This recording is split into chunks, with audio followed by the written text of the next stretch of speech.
Nasılsınız? Kazandılar. Sonra içemeyecek kazandılar. Hatırladım. Nasılsınız? İyi misiniz? Siz nasılsınız? İyiyim, çok teşekkür ederim. Allah razı olsun. Sağlık, sıhhat diliyorum. Bir isteğiniz, bir arzunuz var mı? Sağ olun, çok teşekkür ederim.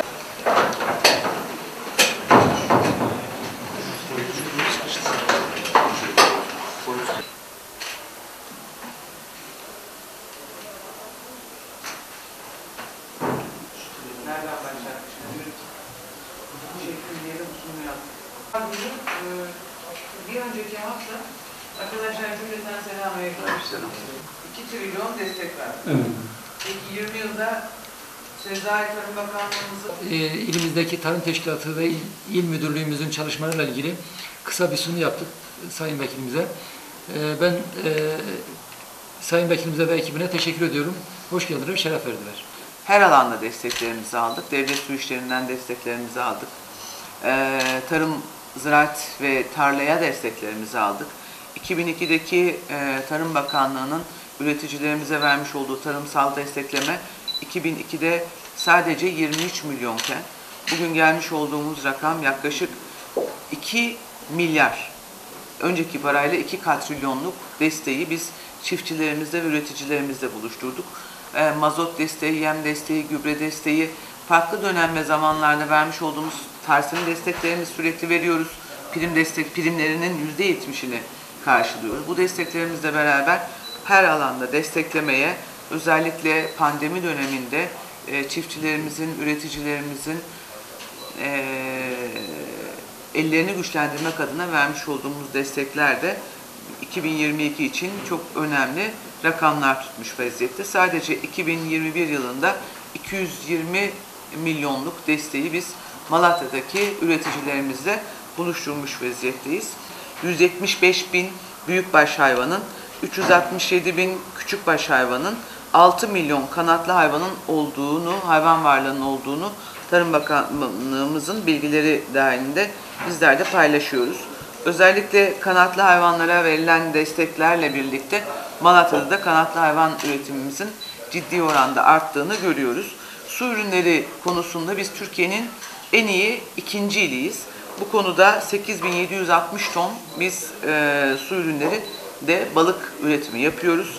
Ve şimdi su ürünleri konusunda da farklı bir çalışmayı, farklı bir süreci hep birlikte iletelim istiyoruz, yürütelim istiyoruz. Sayın Bakanımız Vahit Kirişçi'ye Ankara'da yapmış olduğumuz görüşmede Tarım İl Müdürlüğümüzün ve buradaki çalışma arkadaşlarımızın bize önerisiyle su ürünleri için bir organize sanayi hem suda hem karada olacak şekilde organize edelim, isteyelim dedik. Sayın Bakanımız da bu konuda bizim destekçilerimiz her zaman Malatya ile beraber dedi. Bizim bu konudaki hedefimiz Türkiye'nin bir numarası olmak. Bunun için de siz çalışma arkadaşlarımızın bize vereceği bilgiler çok önem arz etmektedir. 16 Nisan'da yaşanan dondan zarar gören çiftçilerimizin hasarları tespit edilmiş vaziyette. Tarsim tarafından tespitler yapıldı. Tarsim sigortası yaptırmayan çiftçilerimizin de tespitlerini Tarım İl Müdürlüğümüz yaptı. O dönemde Sayın Bakanımızla yapmış olduğumuz görüşme ve Cumhurbaşkanlığında İdari İşler Başkanımız Sayın Metin Kıratlı ile yapmış olduğumuz görüşmeler ve hasar tespitleri sonrası şimdi süreç yeniden devam ediyor ve hasar tespitlerinden sonra elde edilen bilgileri, ilçe bazlı bilgileri Sayın İl Müdürümüz bakanlığımıza gönderdi ve buradan da Cumhurbaşkanlığına, valimiz aracılığıyla da Cumhurbaşkanlığına gönderecek. Biz de Sayın Cumhurbaşkanımızla 2 hafta önce yapmış olduğumuz görüşmede dondan zarar gören çiftçilerimizin desteklenmesi, bu konuda onun vereceği desteklerin çok önemli olduğunu kendisiyle paylaştık. Ve inşallah dondan zarar gören çiftçilerimize küçücük de olsa destek vermek, destek olmak arzusundayız. Borçların ötelenmesi, Ziraat Bankası'na olan borçlar, Tarım Kredi'ye olan borçlar zaten ertelenmişti. Tarsim poliçesi yaptıran çiftçilerimize yönelik. Ama onun dışında biz Ziraat Bankası Genel Müdürümüzle de TKDK Genel Müdürümüzle de yapmış olduğumuz görüşmede çiftçilerimizin poliçesi olmayan çiftçiler, sigortasız çiftçilerimizin de borçlarının ötelenmesi için görüşmelerimizi yaptık. Bu konuda da desteklerimizi aldık ve Ziraat Bankası Genel Müdürümüz de, TKDK Genel Müdürümüz de ilgili arkadaşlarımızı Malatya'ya gönderdiler. Malatya bizim, tarım bizim en önemli geçim kaynağımız, bizim omurgamız.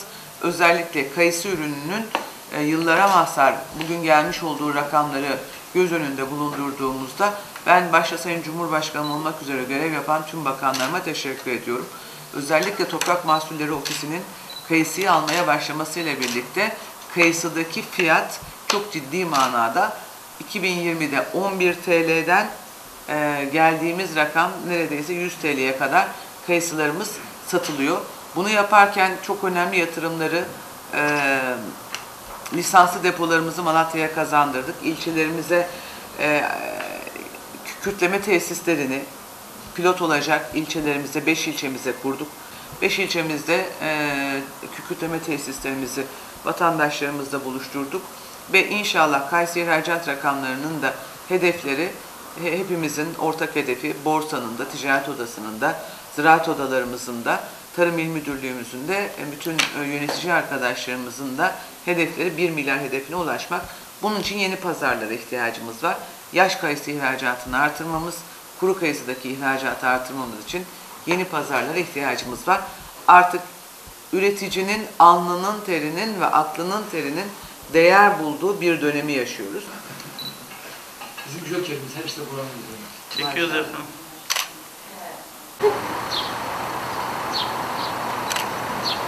Kaledir, basket, kale.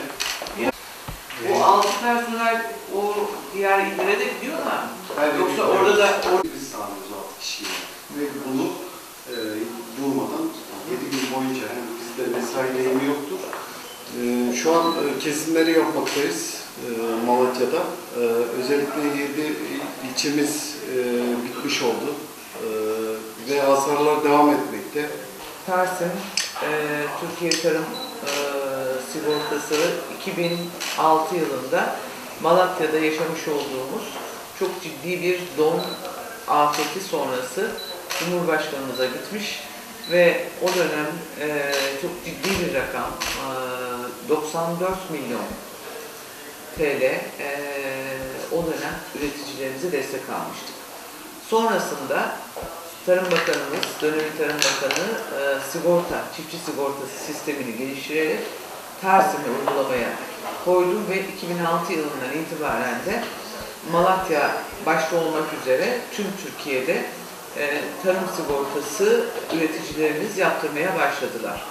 Bölgemizde Tarsim'de şu an 6 tane il bize bağlı. Malatya Tarsim Bölge Müdürlüğü'ne bağlı. Malatya, Elazığ, Tunceli, Sivas, Erzincan ve Kahramanmaraş olmak üzere 6 ile hizmet veren birimimiz. 6 kalıcı personel, 78 eksper, 39 ekiple sahada, alanda çalışmalarını devam ettiriyor. Bunları söylememin en önemli sebebi Tarsim sadece Malatya'ya değil, bölgemizdeki illere de hizmet vermekte. Dondan, doludan, yağmurdan, selden, her türlü felaketten zarar gören üreticilerimizin bu vesileyle Tarsim sigortası yapmasını çok önemli görüyorum.